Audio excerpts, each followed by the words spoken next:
שפויים אז מה שנשאר לנו זה רק לקוות. רק לקוות. רק לקוות. החיים לא צפויים אז מה שנשאר לנו זה רק לקוות. רק לקוות. החיים לא צפויים אז מה שנשאר לנו זה רק לקוות ולשפוך על הדף את הדם שנשפך לבנים בקרבות. חיילים נרצחים בגלל שפגעו לשרים בכבוד, וגם לא מתביישים לתת לנו לנקות את העקבות.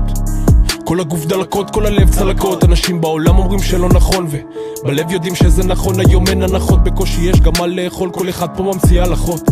אותם אנשים שכותבים את החוקים הם גם לא שומרים כלל על החוק. זה לא עניין של ציצי או תחת, לא ביבי או גנץ, גם לא עניין של אמת או שקר, וגם לא עניין של אומץ או פחד. מעבר לזה זה בדוק מתוכנן, יש מלא הרוגים, מקרה 20 מתוכם שאין להם עתיד, אבל כמו הלפיד הם דולקים מסביב גם בלי סול בתוכם. אז אני בא תופס מיקרופון לא כדי להקשיב, אז שקט בבקשה, תנו לי רק להסביר. חשבתי לפני שכתבתי וגם לא אכפת לי שלם את המחיר. אמרו לי הרבה שאני מטומטם, בגלל זה לא אכפת לי להיות גם אסיר. אז אני בא תופס מיקרופון לא כדי להקשיב, אז שקט בבקשה, תנו לי רק להסביר. חשבתי לפני שכתבתי וגם לא אכפת לי שלם את המחיר. אמרו לי הרבה שאני מטומטם, בגלל זה לא אכפת לי להיות גם אסיר. אז אני בא תופס מיקרופון לא כדי להקשיב. חפדיך כי אנו בתים שלך דואג רק לרגע ולא לעתיד שלך, מתאים רק לגיל שלך, מתים על הריח ולא של הכביסה, אבל יום אחרי התעוררת בדיסטנס. ובלי קשר למיץ כל אחד היום מחפש רק את הקריסטל. איך ילדים מחפשים להקיס דם, זה תמיד נראה לי לא נכון. לא עושים הם בכלל הנחות, ותבחר כבר אתה, זה דקירה או החור. אם בחרת בדרך חיים אז תלמד להתמודד עם ההשלכות, ותזכור שכבר אין שום כבוד ברחוב. בא תופס מייק, היי, לא מבינים פה את ההייפ.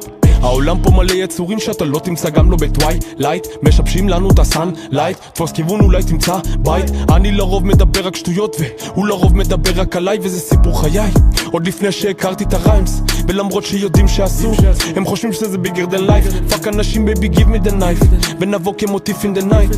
ולמרות שאני לא עבריין הם צריכים להבין שאני לא מדבר טווייס, יושב על זה טייטס.